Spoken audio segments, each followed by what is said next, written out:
मैंने और मेरे दोस्त विक्रम ने भानगढ़ की कई कहानियाँ सुनी और लोगों के मुताबिक भानगढ़ इंडिया की सबसे डरावनी जगह है।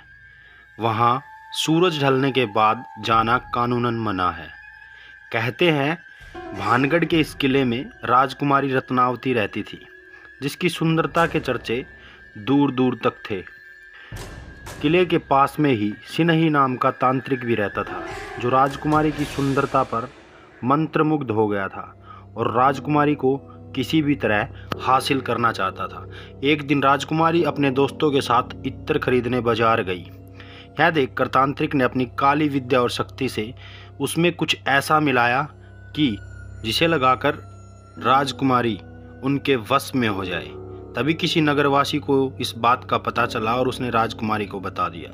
राजकुमारी ने वो इत्र की बोतल महल से बाहर फेंक दी और एक चट्टान से जाकर टकरा गई।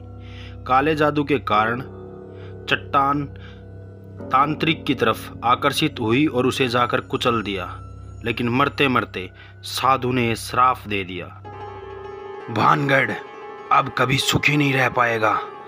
यहाँ जो कोई भी निवास करेगा वो मारा जाएगा।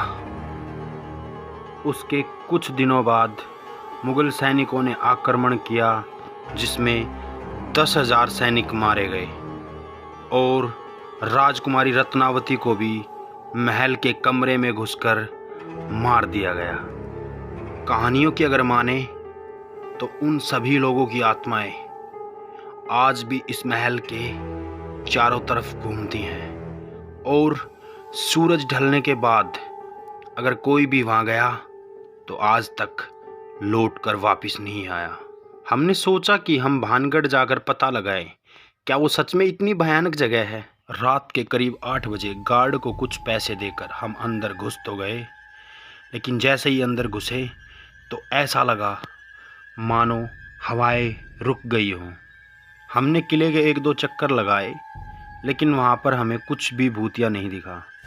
तभी मुझे नेटवर्क के चलते एक कॉल करने के लिए बाहर आना पड़ा और तभी मुझे अचानक एक लड़की की चीखने की आवाज़ सुनाई दी। मैं भागा और विक्रम के पास पहुंचा, लेकिन विक्रम वहां था ही नहीं। अब मेरी दिल की धड़कनें और तेज़ हो गई थी। मैं विक्रम को यहाँ वहाँ ढूंढने लगा।